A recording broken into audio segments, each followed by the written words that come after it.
মামা তোমার নামটা কি? রাকিব হাসান। তুমি হিন্দু না মুসলমান? মুসলমান। আটটা মুট করো, তোমারে কয়টা কথা কইয়ে দিয়ে যামু। অবশ্যই কথা কয়টা যদি সত্য হয় হাসা বলবা তো? অবশ্যই। মিথ্যা কইলেও কিন্তু আল্লাহর কাছে ঠেকা থাকবা। না মিথ্যা বলবো না। তুমি যেই দল সাপোর্ট করো সেই দল 36 বছর পরে ওয়ার্ল্ড কাপ পাইছে, কথা ঠিক না বে ঠিক? ঠিক। রাগ করলা? না রাগ করি না। তুমি যেই দল সাপোর্ট করো সেই দলে যে এই সেরা প্লেয়ার হয় সেই হাত দিয়ে একটা গোল দেয়, কথা ঠিক কিনা? ঠিক। রাগ করলা? না রাগ করি না। তুমি যেই দল সাপোর্ট করো সেই দলে বর্তমানে একটা প্লেয়ার ছাড়া আর কেউ খেলতে পারে না, কথা ঠিক না বে ঠিক? ঠিক। রাগ করলা? না রাগ করি না।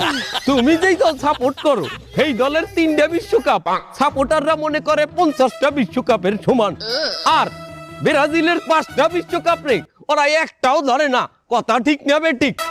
ঠিক। রাগ করলা?